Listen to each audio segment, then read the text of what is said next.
Hello everybody, thank you for tuning into the Wheel Fix It team. Yes, we don't stop, we keep moving. A new addition to the family of stationary engines, small engines, and other little fun collectibles that just kind of tickle me.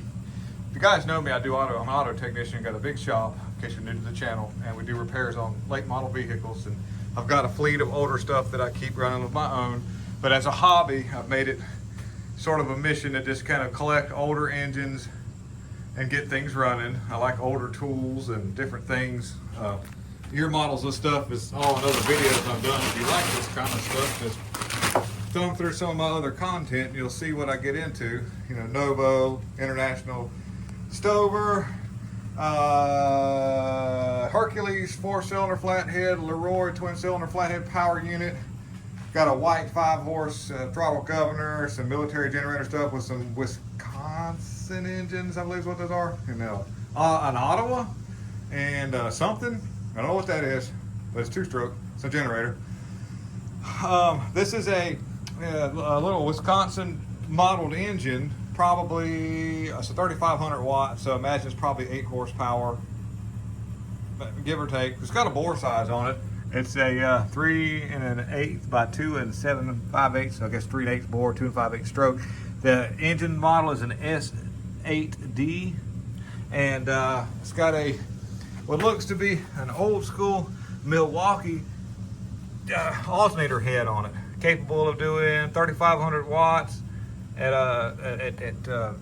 115 or 230 volts, which is, you know, this looks like the generator itself was made back in the, I don't know, late 70s, early 80s. So that's kind of hefty. Look at that big transformer right there, probably for the, I don't know. I really don't know what that transformer's for. Maybe the field windings of some sort, but you know, it's external. So we just acquired this thing, and we will go through and try to get this thing running. The guy I got it from, he's a younger feller. He was 16 years old. He's an entrepreneur, does a little small engine repair shop right out of his parents' house, and he was a really nice little dude, and reminded of me when I was his age. Anyhow, and he was honest. He said, I don't know a lot about it, no spark, but the motor does turn over, which it does, and it has compression, so it does. But we'll probably have to do a little repair work. That thread's kind of pulled out when I took the spark plug out.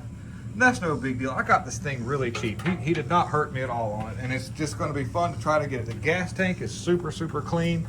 That's a good thing. I mean, it's like new money. Well, I don't have my flashlight, but it looks really good inside there. We can't see because I don't have a light handy. Do I have a light? Let's see here. Yeah, we do. Yeah, the gas tank is really clean on the inside, so we're good there. And the carburetor, it looks like what you would see on a Briggs.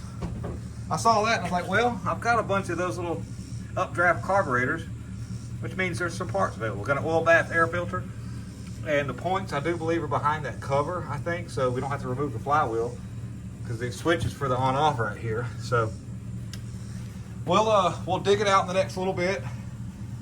We've still got a little more work to do. We've learned in that motor. We've got it running really good, but we've still got a little more work to do.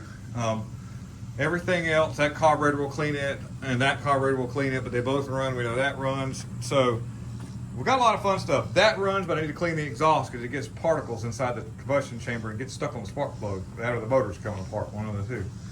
But stay tuned for future projects on the Wheel Fix It channel. I say team at the end because you guys are a team when we all get together and we watch the videos and help preserve what I call just history in the making. A lot of this stuff is. So thank you very much and have a wonderful day.